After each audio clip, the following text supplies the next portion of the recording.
To truly engage with the world, you have to use a variety of stories.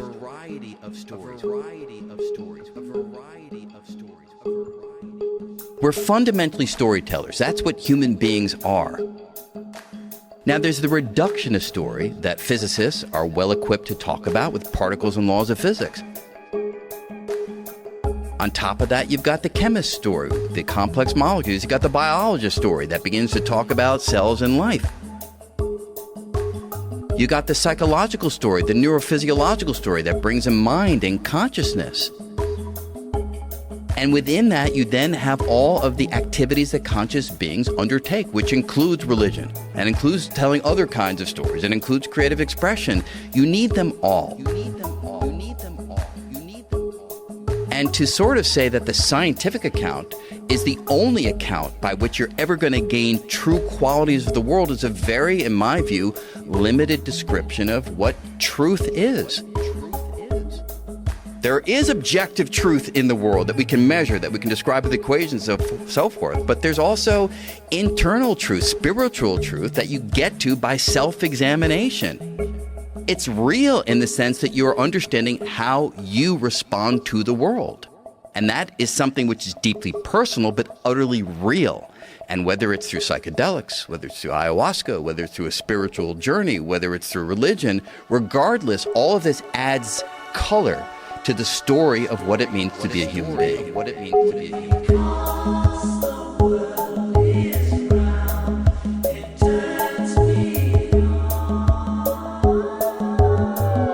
This is Infants on Thrones. Baby steps. You want someone to preach to? The philosophies of men. I like magical toys. You want religion, do you? Mingled with humor. I don't believe in them. There will be many willing to preach to you the philosophies of men mingled with humor. We are evolving. Baby steps. You can buy anything in this world of money.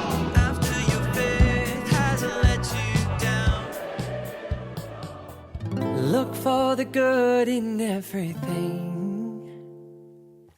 Look for the people who will set your soul free. It always seems impossible until it's done. Look for the good in everyone. Welcome back to Infants on Thrones. I'm Glenn Osland, and this is episode 784. Former Mormon Musings on Existential Dread. And what you just heard in that introduction, if you don't already know, that was physicist Brian Greene on an episode of the Joe Rogan podcast a few years ago. I've used that clip before. I really like it. I really like the way that it embraces subjective truth as part of the whole of all truths. And I'm going to do something a little different today than I've done before. I don't know, maybe it's the same. Maybe it's always just the same, but I'll let myself introduce it in what I recorded last night for you. So hang on, hold on to your hats and glasses, 'cause this here's the wildest ride in the wilderness.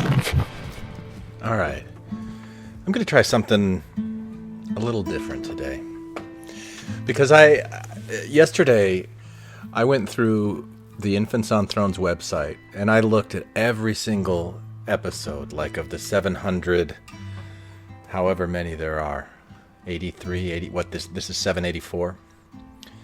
And some of them are repeats, granted.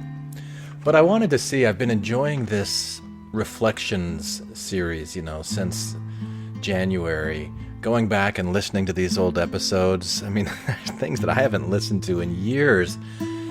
And it's just been fun. So I went through the website and I thought, how many SmackDowns did we ever do? Like, what are the SmackDowns? Like, if I was going to create a separate podcast feed just for the SmackDowns, which I think I'm going to do, by the way. How many are there? What are they? And there's 43 SmackDown episodes. Starting, like really 2011 was probably the first SmackDown that I consider it a SmackDown, and then to 2019. So between that period of time, 43 smackdowns. And then I thought, well, what about the kind of classic Infants on Thrones panel discussion, parody conference episodes, singing, like the Disney songs, things like that I'd consider to be like real classic infants where we have the whole quorum together. And there's 61 of those classic infants. And then I thought, what about the minisodes? Like, I loved the little minisodes that we did. What if I did a series called My Favorite Minisodes? So I didn't go through and pick out all of the minisodes, just the ones that I remembered that I really particularly liked, and there are 37 of those. So all in all, 141 episodes out of the 784 that have been published that I think I'd really like to do something more on this reflection series. So it put me in this really reflective mood. But that's not what I'm going to do today. What I'm going to do today is go through one of the recent listener feedback surveys. So I created a mindfulness survey back in 2021, and I've had several people fill it out. It's kind of sporadic now, but it is on the website if any of you want to fill it out. But I've never really talked about it, not much. I've never really gone through the whole thing, but I want to do that today because there's this guy. And I don't know if you want me to use your real name or not, so I'm not going to use your real name. But the initials are EP, and one of the questions I ask is, what's your age? And it gives a range. His age is between 18 and 25, which I find particularly interesting because my children, my oldest daughter is 25, and then I've got a 21-year-old daughter, and I've got an 18-year-old son. So EP, you are right the same age as my kids. So I'm kind of thinking of this, like I'm talking with my kids a little bit. What's your relationship to the Mormon church, I ask. Ex-Mormon, post-Mormon. How long have you been listening to Infants on Thrones? And he said, on and off for 5 years, more at the beginning than now, which, makes sense because it was a very different thing back then than it is now. And then I've got a list of a bunch of questions. And I'm going to read through each one and kind of talk about each one of them and give EP's answers here. But I want to skip towards the bottom because I ask, what do you think of the podcast? What topics would you like to hear more about? And he says, I listen for nostalgia mostly and seeing myself grow alongside the podcast host. I'd like to hear more about replacing religious existential dread for more real, quote unquote, existential dread about climate crisis and politics and economic unrest and what that means for the future of a young person. And so, being the age of my kids and asking this question the way that you did, I just want to spend some time.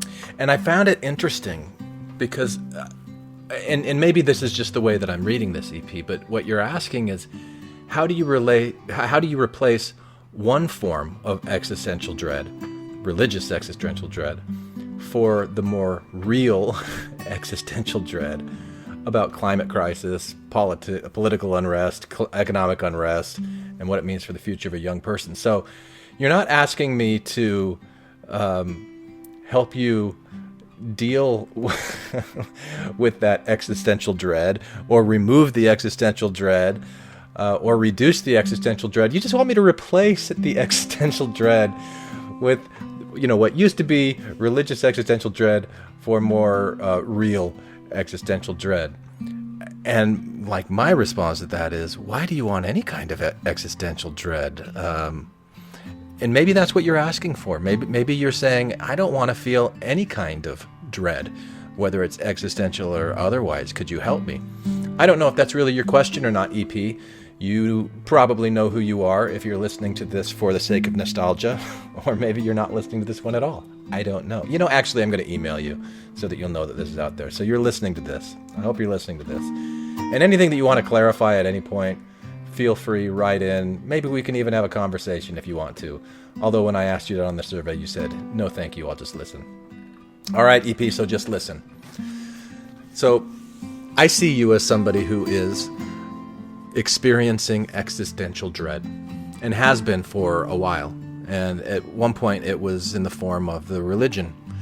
And now it's more real things like climate change, economic uncertainty, Things that someone in between 18 and 25, like my children, I get it. I understand that kind of existential dread. And I wonder if there's a connection between the existential dread that you feel and the ways that you answered these different questions that are in the Worldview Survey, the Mindfulness Survey. So I'm going to go through this, and I'm just going to comment. I'm going to say what I think, how I feel. It's not what I think things should be or how the world should be or anybody else should think and feel the way that I do. It's just, what I'm thinking and feeling right now that I like to share for the sake of having a conversation. So if you'd like to get back to me, any of you, really, I'd love to hear from you. So the way that these questions work, I'll give you like a little sentence like, meditation is a healthy practice, which is the first one. And then I ask you to either strongly agree, mostly agree, be kind of ambivalent, slightly disagree, or strongly disagree, right? So it's a 5-point scale. And EP said that he strongly agrees that meditation is a healthy practice. And I agree with that as well. I think it's a healthy practice because whatever form of meditation, and there's a lot of different forms of meditation, and if somebody's telling you that you're doing meditation the wrong way, I would say tell them to tell them where they can go. I mean, come on. If you're making an attempt to focus on your breathing and focus and observe your thoughts and feelings, I think that's enough. I don't think you need to listen to a guided meditation for it to be the right way. You can, that'd be great. Or do walking meditation, or do like silent meditation, or contemplative prayer, or transcendental meditation, or any of the different types of meditation that are out there. I think any time where you're kind of taking a time out from the day, because our nervous systems are always on such high alert. I mean, how can they not be? I mean, especially these last 2 years being in a pandemic and everything that's going on. And it's almost like you can't escape bad news. We're just constantly in this state of existential dread, right? So meditation, how does that help? Well, I think it helps to reset our central nervous system, to just calm down so that we're not in this state of constant fight or flight where our body's sending these chemicals like cortisol and norepinephrine and adrenaline, which they're great to help you get out of a bind, but long-term exposure to this stuff, it just creates stress and wear and tear and sickness and all kinds of dis-ease within the body. So meditation is a way to take a break, take a time out, calm down. It's really good to do, especially in a moment where you feel yourself getting triggered. Just take some deep breaths and feel yourself. I love it when I breathe in and I breathe out and I can feel my body relaxing as I do it. So yeah, I agree. I strongly agree that meditation is a healthy practice. And especially if you can develop that metacognitive skill with our prefrontal cortex, that part of the brain that allows you to be aware that you're aware that you're aware. So that when you get triggered, whatever it's triggering you with this, creating this existential dread, you can watch it, you can see it, you can know what it is. And maybe if you create that metacognitive space, you give yourself a little bit of freedom from the thought and the feeling itself, a little bit of separation, a little bit of distance, where you can make a choice about what you're going to do with this thought, what you're going to do with this feeling. So I think there are a lot of benefits to meditation. I mean, I'm not the only one who says this. There's a lot of people who talk about this. So that's the first question. And EP strongly agreed. Now, the second question, or statement. Spirituality is a healthy way of looking at the world. Strongly agree, mostly agree, ambivalent, slightly disagree, strongly disagree. And EP put ambivalent. So right in the middle. Not for or against spirituality. And it probably has a lot to do with how you define spirituality.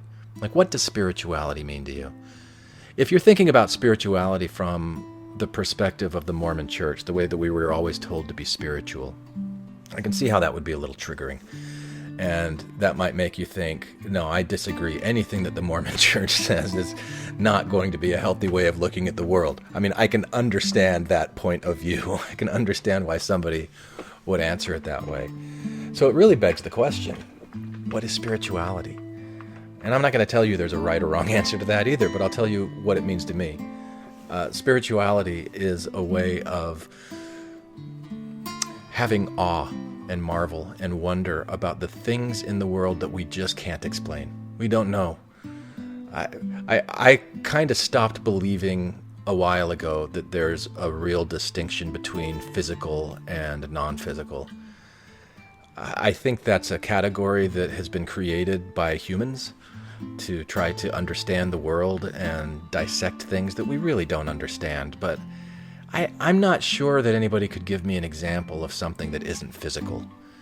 Because even if you say, like, the words that I'm saying right now, that you're hearing, there is a physical component to this, or else you wouldn't be hearing what I'm saying right now. I wouldn't be able to speak into a microphone and have that broadcast through the internet, go into your ear, hit your eardrum, and have it be something that comes up with any kind of semblance of meaning to it.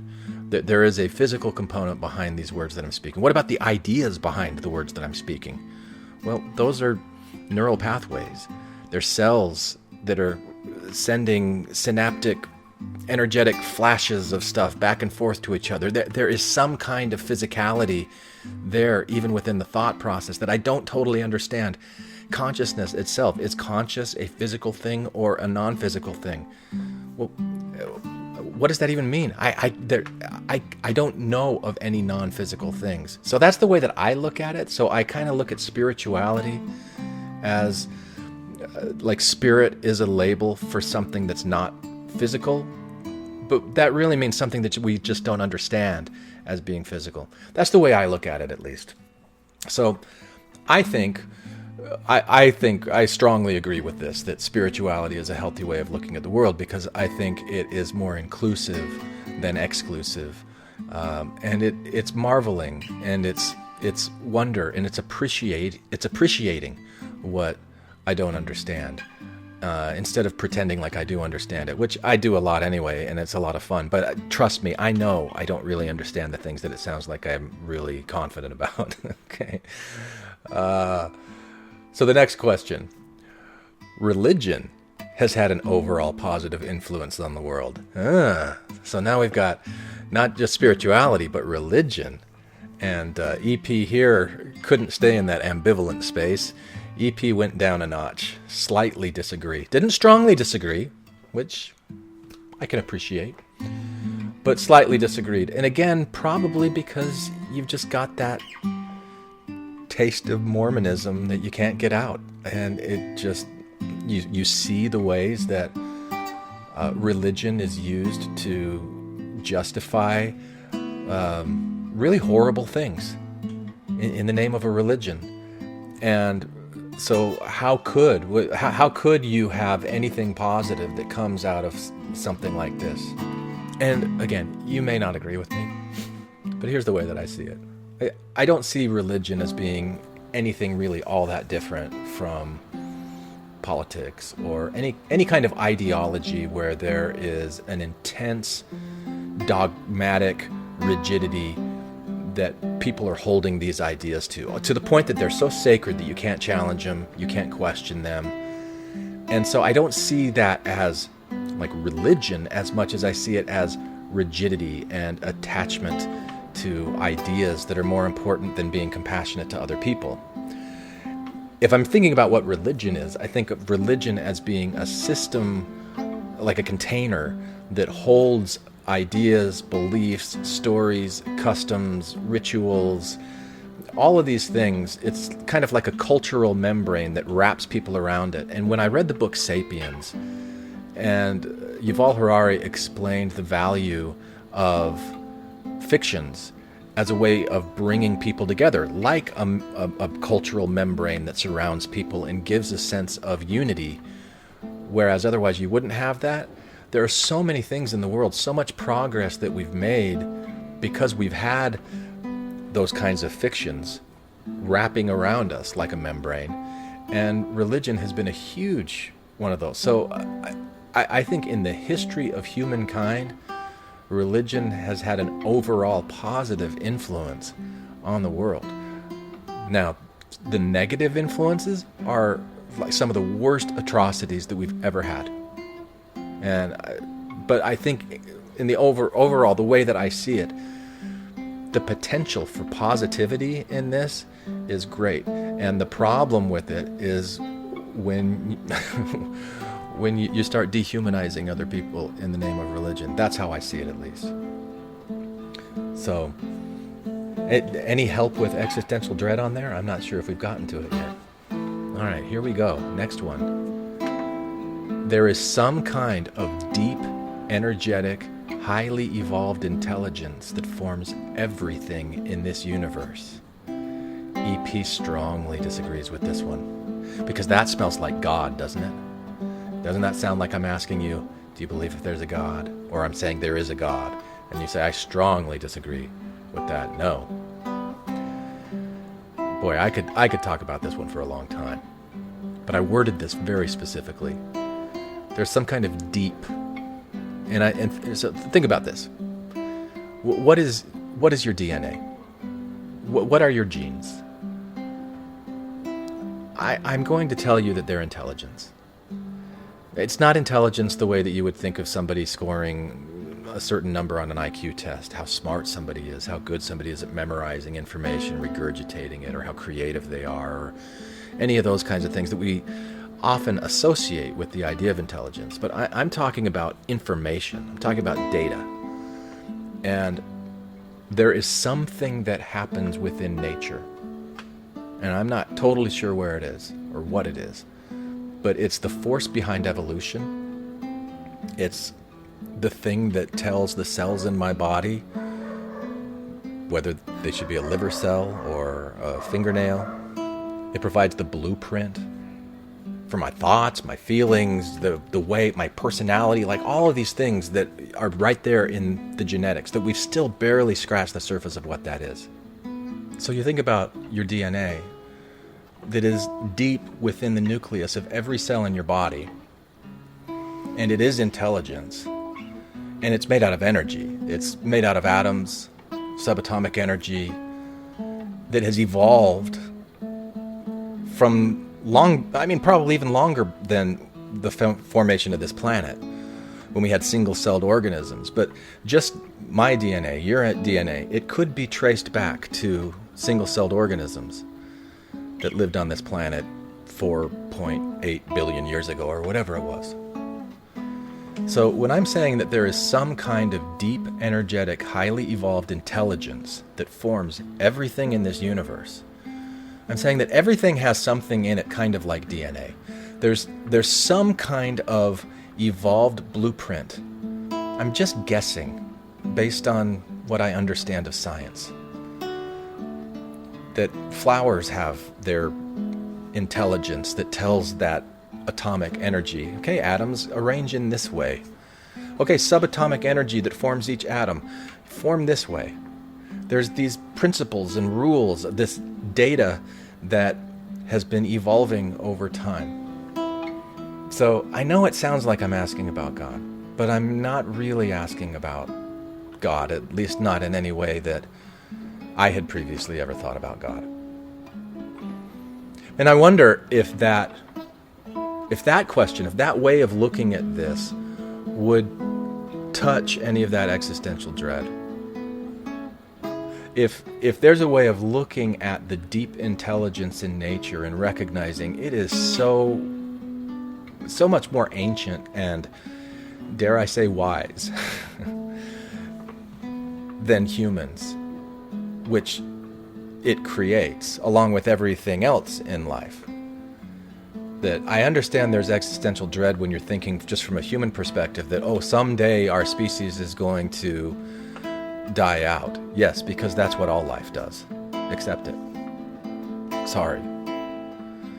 Yeah, there's existential dread. Someday I'm going to die. Uh-huh. Yeah, I might get sick. It could be from COVID. It could be from any number of things. I could get hit by a car tomorrow.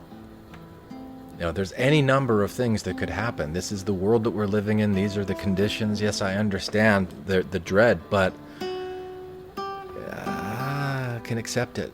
And whatever I am a result of this energy that was shaped and formed in the way that this DNA tells it to. And I don't know what happens to that energy when I die. It gets recycled. Anyway, I could go down a huge rabbit hole with this one. And I already have gone down a little medium rabbit hole with it. And maybe it was fun, and maybe it wasn't.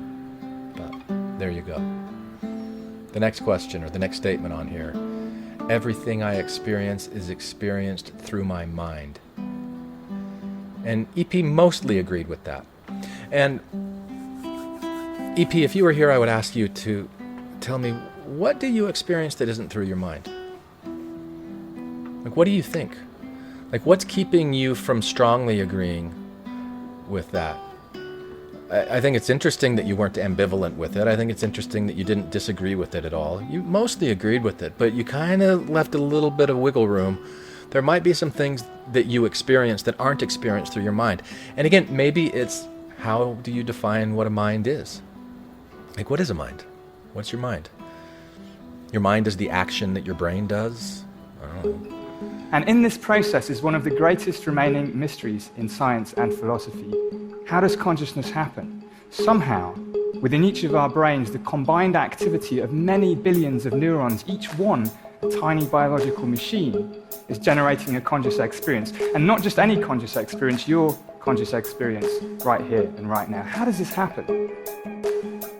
In the story I'm going to tell you, our conscious experiences of the world around us and of ourselves within it are kinds of controlled hallucinations that happen with, through, and because of our living bodies.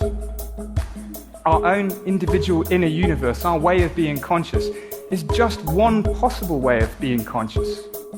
And even human consciousness generally, it's just a tiny region in a vast space of possible consciousnesses. Our individual selves and worlds are unique to each of us, but they're all grounded in biological mechanisms shared with many other living creatures. So our experiences of the world around us and ourselves within it, well, they're kinds of controlled hallucinations that have been shaped over millions of years of evolution to keep us alive in worlds full of danger and opportunity. We predict ourselves into existence. Now think about this for a minute.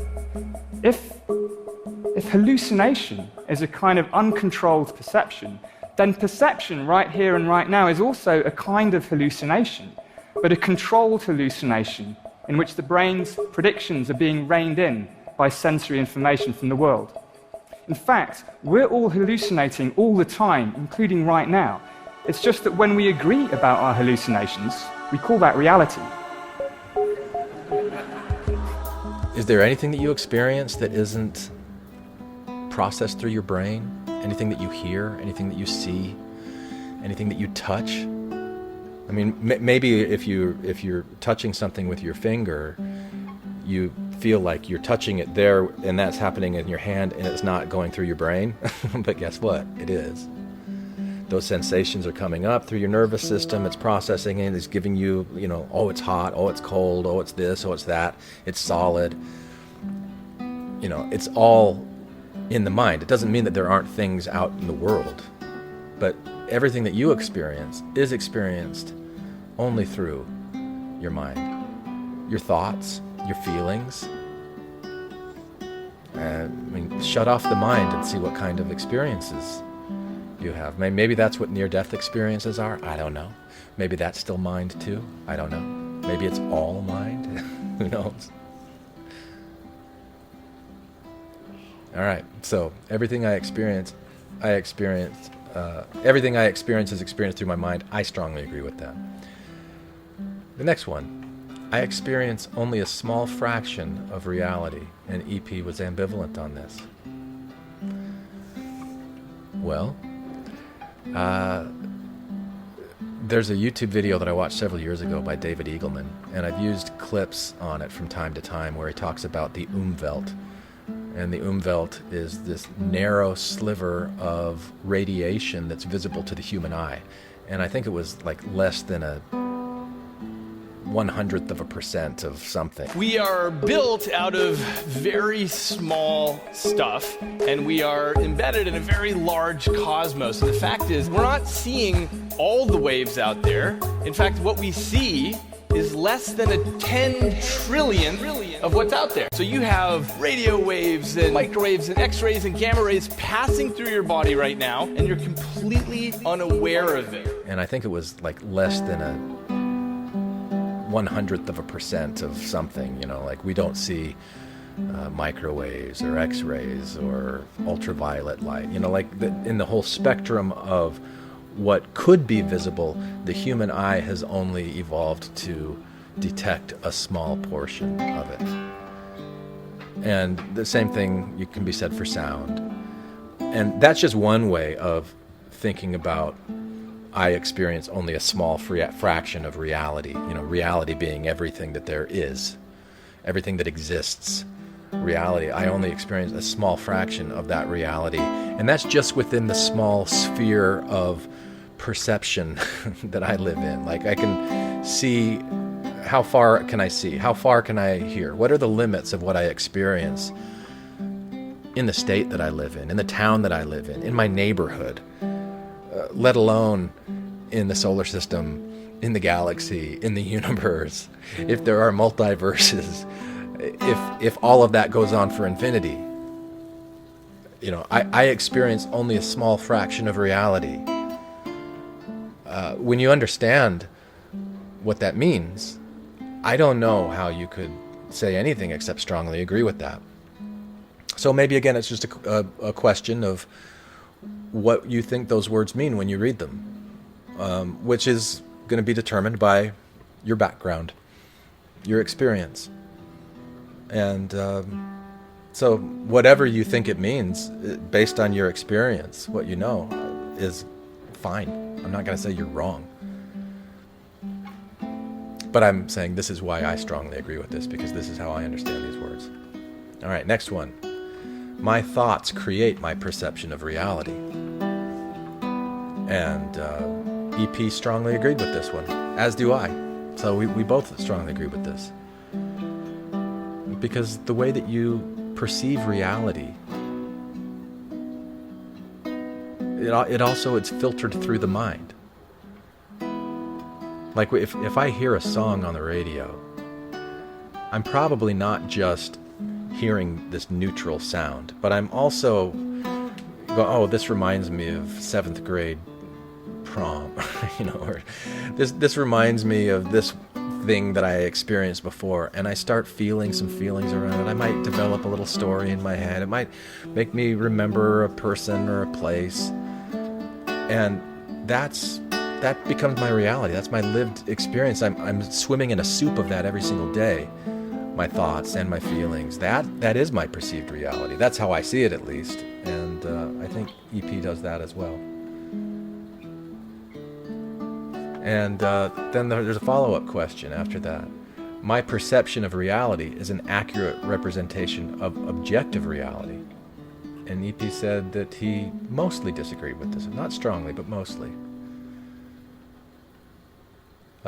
Which again, I'd be interested to know why. Why did you answer that? I really like that answer. And I like all these answers, really, just because it makes me think. And the perception of reality, like objective reality, again, with the example of that song, like my perception of reality about remembering that this was my 7th grade prom song, that might be objectively real, but that's not something that anybody else is going to be able to just perceive. So they would just hear the song. So you would say, okay, objective reality is the song with these notes and this rhythm and this chord progression and these lyrics and the frequency of sound that we hear. This is the objective reality of that song. And then there are hundreds of thousands, millions of subjective experiences of that objective reality. That's how I see it. So thinking that my perception is going to be an accurate representation of objective reality, no, because it's skewed towards my subjective experience, life experience. So that's the way that I see that. Okay, and then the follow-up statement to that, my perception of reality is an accurate representation of my own personal subjective reality. And EP said he mostly agreed with this. And I like that answer too.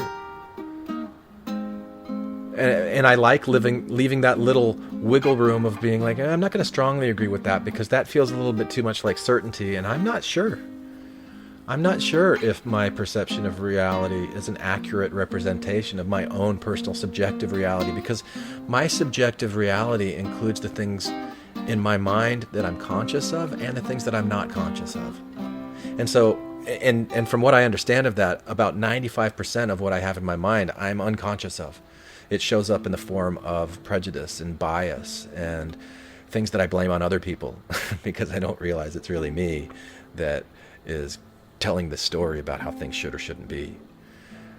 And so I project my own inner unconscious shadow parts onto other people.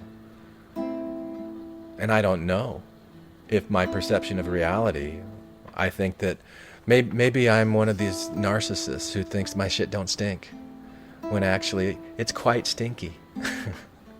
So my perception of that reality would not be an accurate representation, maybe even of my own personal subjective reality, definitely not of objective reality. But so my subjective reality, there might be some things that I'm unaware of. So yeah, I like the way you answered this, EP. Here's a big one, I think, for existential dread, this next one. I'm grateful for everything that happens in my life, even the really hard stuff. This is a hard one. And I applaud you, EP, for saying that you mostly agree with this. Now, that doesn't mean that you do it. It doesn't mean that you're good at it.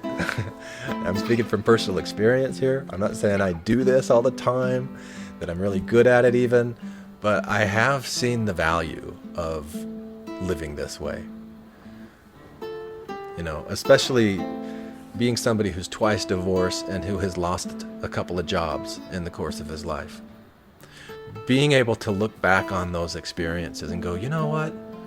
I'm really grateful that that happened because I learned this. Or because I'm not still with that person. Or because of, for whatever reason that I can be grateful.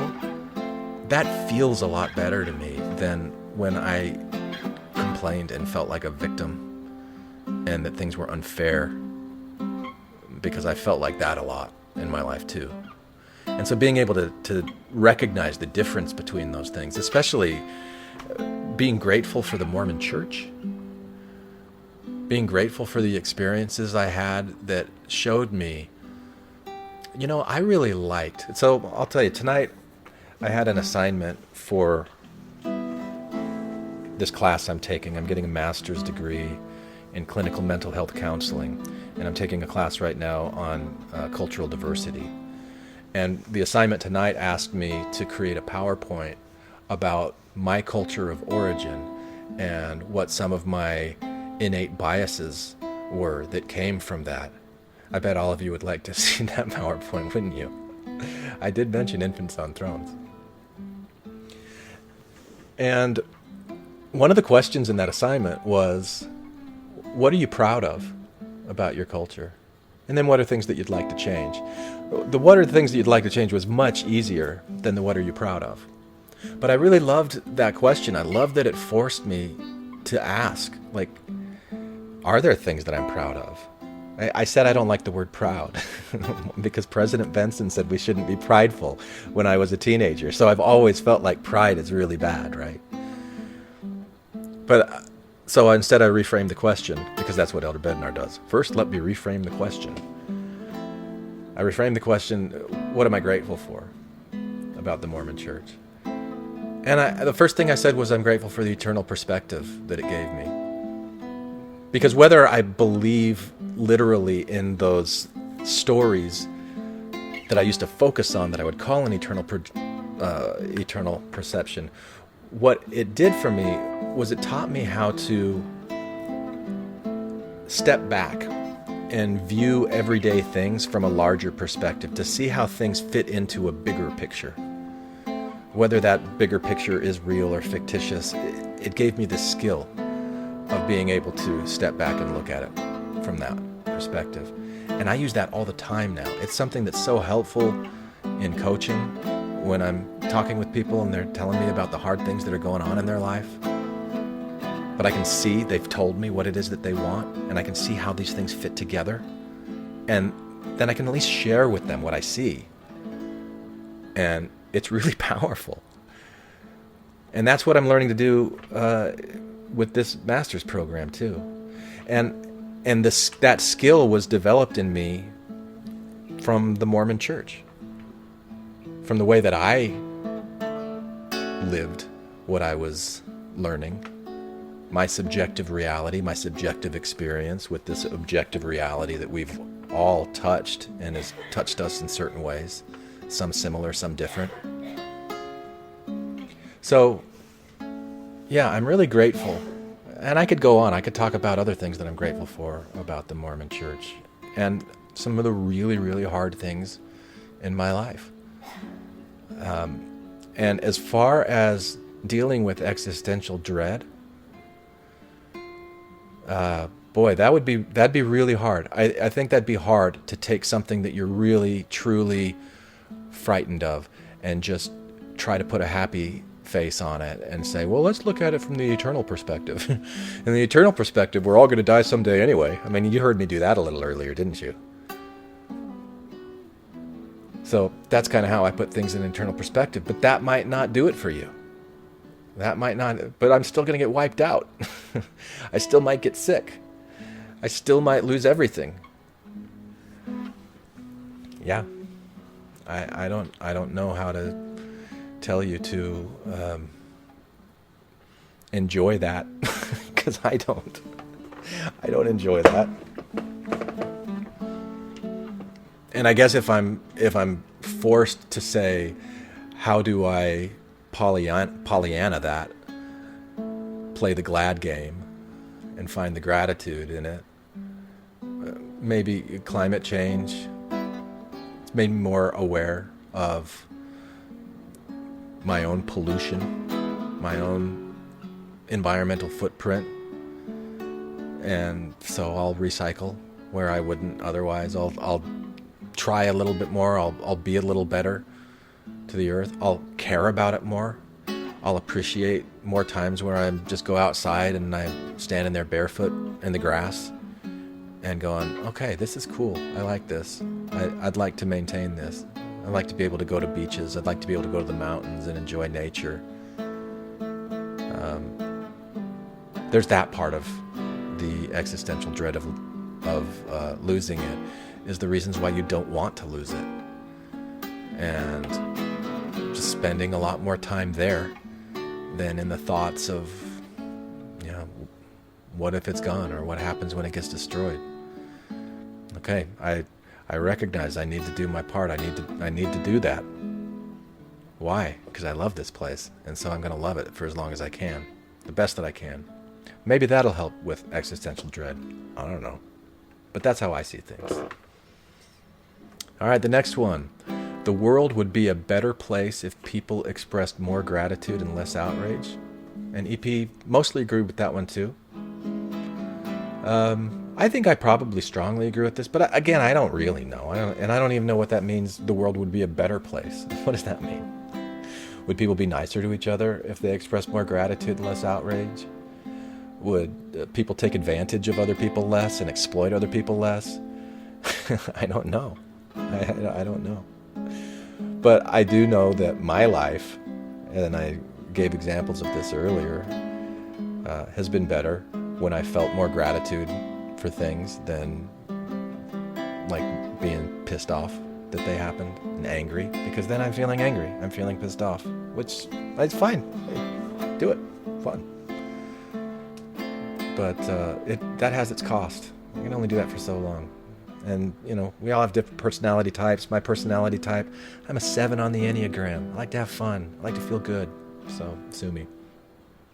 I'll enjoy it. All right. Next one. Everything pretty much boils down to two opposing forces, love and fear. And EP was ambivalent on this one. I think this might go back a little bit to the way that I can generalize things. Is that what it's called? The eternal perspective, like zooming out, trying to fit things into a bigger picture. That's kind of what this feels like to me. Saying there's really only love and fear. And really, if I zoom out super far, I think that there's only love, and then there's calls for love, or there's fear that I'm not going to have love. That love's kind of like fear's kind of the opposite of love in that way. And I've really enjoyed playing this game recently of anytime I identify a fear that I have, I try to find what it is that I'm afraid that I'm going to lose, because that's probably going to show me something that I love. And again, if I can lean into that love and live in that more than I do in the fear of losing it, I feel better, and I'm still engaging with reality because it's true. I really do love these things. It's true. So, yeah, maybe you could bring something up that I wouldn't be able to reduce to the category of love or fear. That might be fun to try.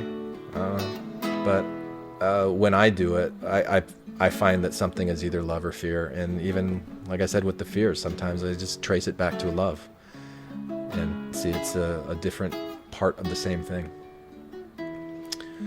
All right. The next statement here. Other people frequently annoy me.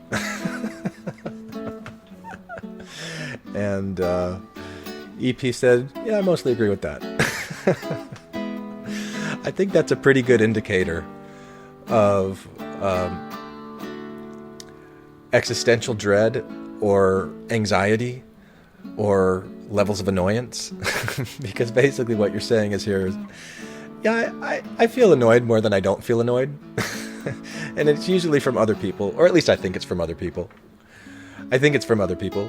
Maybe it's not from other people. Other people frequently annoy me, but there's some judgment there. Why do they annoy you? Because you're judging them for something. They're doing something that bugs you, that annoys you. And that's the result of judgment. And when you're feeling that annoyance, you're not feeling like grateful or happy or joyful or anything like that. You're annoyed. And it can be kind of fun to be annoyed sometimes. And we did a whole podcast, many episodes around being annoyed at things and reveling in our annoyance here on Infants on Thrones and creating some very fun stuff through our annoyance. So I can't be totally anti-annoyance, can I? Got to be grateful for the annoyance. But this one's funny. Okay, and then the next question, I frequently annoy other people. I just thought that would be a fun little follow-up. And he said, yeah, I strongly agree with that too. And isn't it interesting if there really is a correlation between those two things? That if the way that you judge other people is kind of the way that you're also maybe unconsciously judging yourself, and you just kind of find yourself, I'm frequently annoyed. Maybe it's other people, maybe it's just me. Maybe I just don't like things. All right, the next one. I have grown out of this earth like an apple grows out of an apple tree. He said he mostly disagrees with that. Well, this might be another one of those Obi-Wan Kenobi questions that depends on a certain point of view. Here's the thing that I've always wanted to ask someone like you. What do you think was happening before the Big Bang? Yeah. There's sort of two ways that I like to think about that question. One is it could have been the first event that sparked the expansion of our part of space. But it could be that there's a grander realm of space within which we sit as a small part, and that grander realm may have been there for a far longer period of time. It may have experienced its own Big Bangs, maybe a collection of Big Bangs that may extend infinitely far into the past.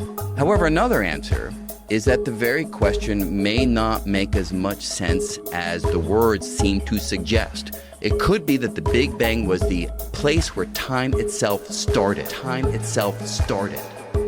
Hello, Professor Dawkins. I'm Ben Stein. I'm so sorry to keep you waiting. I believe that it is a liberating thing to free yourself from primitive superstitions. So religion's a primitive superstition? Oh, I think it is, yes. Well, then who did create the heavens and the earth? Why do you use the word who? You see, you immediately beg the question by using the word who. Well, then how did it get created? It could be that at some earlier time, somewhere in the universe, a civilization evolved by probably some kind of Darwinian means to a very, very high level of technology and designed a form of life that they seeded onto perhaps this planet. And that designer could well be a higher intelligence from elsewhere in the universe. Well, but that higher intelligence would itself have had to have come about by some explicable or ultimately explicable process. It couldn't have just jumped into existence spontaneously. That's the point.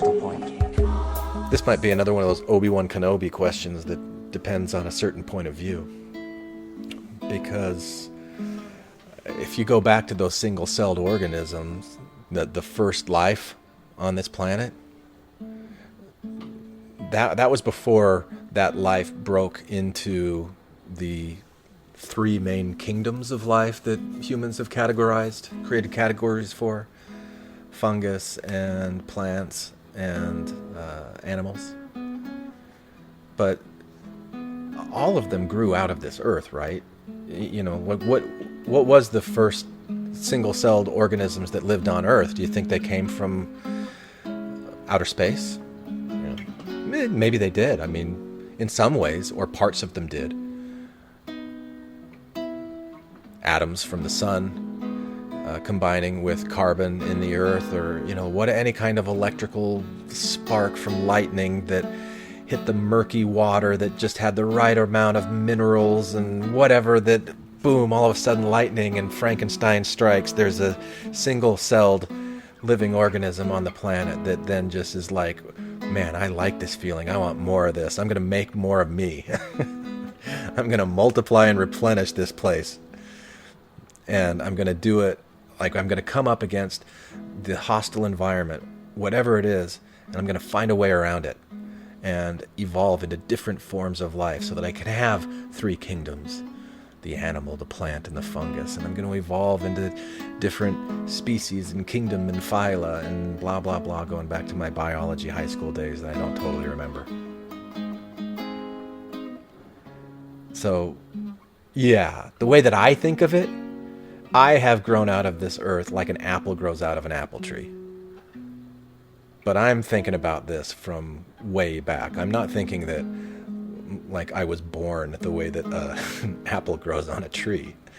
Yeah, I mean, there's different forms there, but the function is the same thing. And the origin all goes back to Mother Earth and Father Sky and all of the elements and all of the atomic and subatomic energy that came together to make all this stuff. Tonight, I'd like to tell you about one of the big questions in science. What are we made of? What are the fundamental building blocks of nature that you and me and everything else in the universe are constructed from? So we have three particles of which everything we know is made. And it's worth stressing it. That's kind of astonishing. You know, we sort of take it for granted. We learn this in school. We don't really think about it deeply. Everything we see in the world, all the diversity in the natural world, you, me, everything around us, just the same three particles with slightly different rearrangements repeated over and over and over again. It's a very nice picture. It's a very comforting picture. It's the picture we teach kids at school. It's the picture we even teach our students in undergraduate university. And there's a problem with it. It's a lie. It's a lie. It's a lie. It's a lie. It's a lie. So there is spread everywhere throughout this room something that we call the electron field. Okay? It's like a fluid that fills this room and in fact fills the entire universe.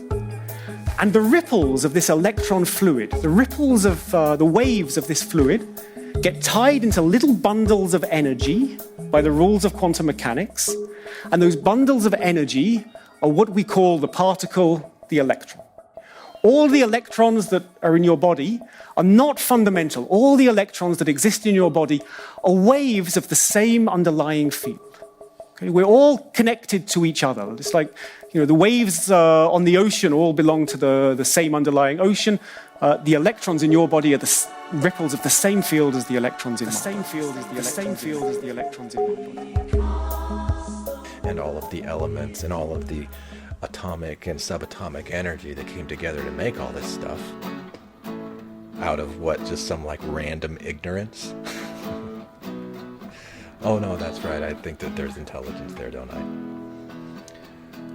So the next question. Each atom in my body is like a mini solar system. And he was ambivalent about that. As probably you should be, because who the hell knows? You know, like, it's funny because I remember going back to my high school science classes, seeing pictures of like a nucleus at the center of an atom, and with a proton. Like the proton and the nucleus were like right there, right? Wasn't it like the neutron is the core of the proton or something like that? Maybe not. I don't remember. But I do remember the electrons were orbiting around the center. It's a lie. It's a lie. It's a lie. It was the same thing that they showed me as planets orbiting around a sun. So why wouldn't I think of atoms in my body being like a mini solar system? You know. But as far as, you know, they're very different in scale, right? And maybe in function, I don't know. But the way that we think of it is that, you know, the size of it really makes a big difference. But what if it's kind of like a Horton's Hears the Who thing? I need to go back and read that Dr. Seuss book, even though I know Dr. Seuss has been canceled. That was an interesting story. Horton Hears a Who. Each atom in my body is like a mini solar system. Who knows? That was just kind of like a throwaway fun question. I thought, let's see how people respond to that. The next one, nature is intelligent. See, this is kind of the same question that I asked earlier, only the way that I asked it earlier, I was kind of intentionally being vague, because I like kind of messing with that. It's kind of fun for me. And on this one, EP strongly agreed. Yes, nature is intelligent. Okay. The next one, the cells in my body have some form of conscious experience of living. And EP's ambivalent on that. And again, we don't really know. Like, no idea. I don't even know what consciousness is, except for a certain type of an awareness. It's awareness that's filtered through the human mind with all of our sensory data coming in and being processed, the way that our conscious mind interacts with our subconscious mind, you know. That's consciousness, awareness. But would you say that a flower, like the photoreceptor cells, are aware of the sunlight that hits them and triggers this process of photosynthesis? Isn't, like, if there was no awareness of those photons hitting the photoreceptors, then that process wouldn't be triggered, right? So awareness could just be like cause and effect, you know, the way that sound works, where these molecules in the air are pushed around by vibrations that are coming out of our, well, at least speech, that we're shaping with our throat or our diaphragm or our tongue and our mouth. You know, we're shaping air molecules that hit an eardrum in a certain pattern. Isn't that awareness? Doesn't that mean that my eardrum has to have an awareness? There's some kind of consciousness. It's not human consciousness, but it's some kind of an awareness. So cells have a membrane that will open up when there's certain stimulus and they'll close for certain stimulus. Doesn't that require an awareness of its environment? You know, maybe it's something similar to the way that we have little hairs in our ears that pick up vibrations and trigger things, you know, like the little cilia on the outside of a cell membrane. It's this basic same kind of mechanism. Like, cells have a digestive tract, right? They bring in nutrients and they push out excrement. The cells are living things. They're kind of like small versions of what we have with our systems of circulation and, you know, yada, yada, yada. So I think the cells in my body have some form of conscious experience of living. I don't really know what that means. It's part of the thing that I categorize as a spiritual unknown that I'm just in awe of. And I am grateful for the ability to marvel at it. So that's how all these things come together for me. All right, 2 more. My thoughts and feelings create the environment for the cells in my body. I read a book years ago on about epigenetics. And it's fascinating because we can be born with a genetic predisposition to have high blood pressure, but those genes may or may not express themselves. So we may or may not actually have high blood pressure, even though our genes say, yeah, you could. You've got this range it could go to. But it needs the right stimulus. It needs the right stimulus. And something, a chemical like cortisol, could be that stimulus in certain quantities or amounts. So I could go to a movie theater and I could go watch Scream or a real scary movie, I don't know. And my brain's watching this on the screen. My mirror neurons are creating empathy for me. I feel what this fiction is telling me to feel. I'm having this real experience in my body, and my brain goes, all right, release the cortisol. And the genes get that to a certain expression, and then boom, all of a sudden I've got high blood pressure, and I didn't before. I mean, that sort of stuff happens all the time, and we're not even aware of it. We have no idea it's going on.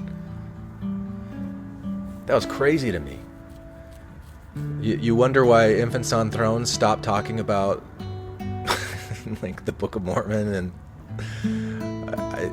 like those things held my interest for a long time and became like these punching bags that I was able to kick against and punch against as I'm asking myself, what's real? How do I know what's real? What's the impact of things that aren't real on the real world? What is the value of fiction? Are there any values to fiction?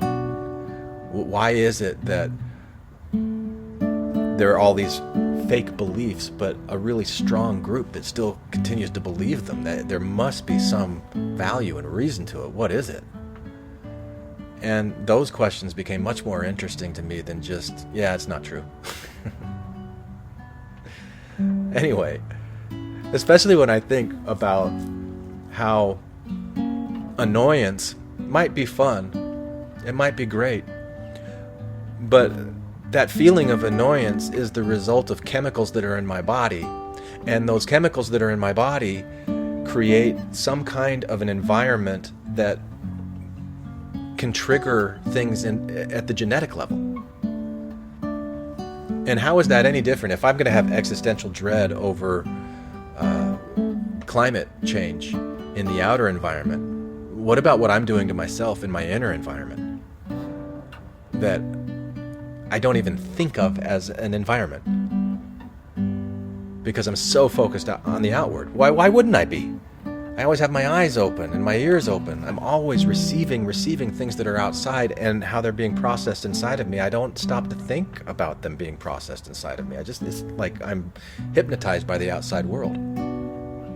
So I strongly agree with this statement that my thoughts and feelings create the environment for the cells in my body, and I think I just explained to you why. And then the last question on this mindfulness survey, I am deeply connected to the fabric of reality. So there is, spread everywhere throughout this room, something that we call the electron field. And EP said ambivalent. And again, these questions might not be interesting to EP. It might not be interesting to you, but man, I love this stuff.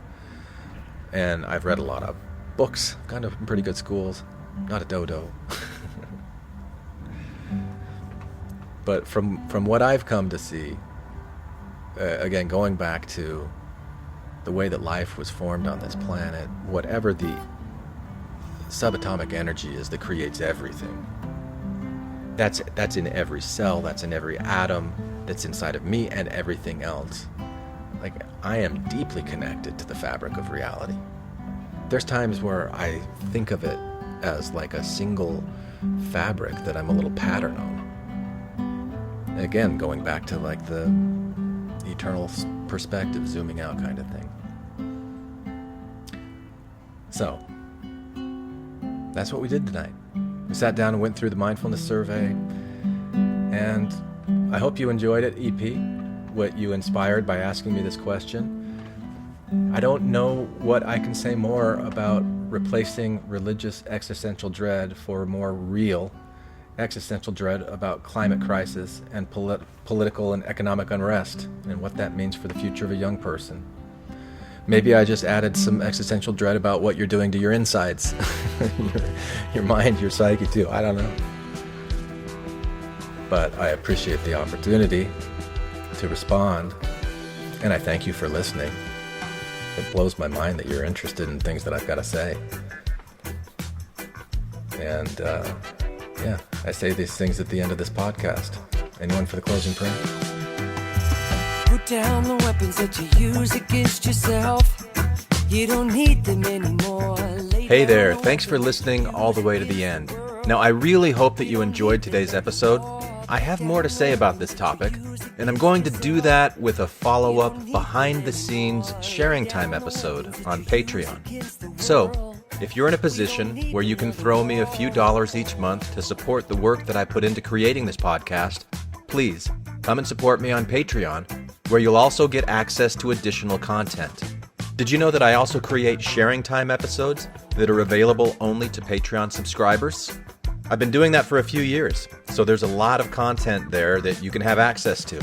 So please come and support this podcast if you can. I greatly appreciate it.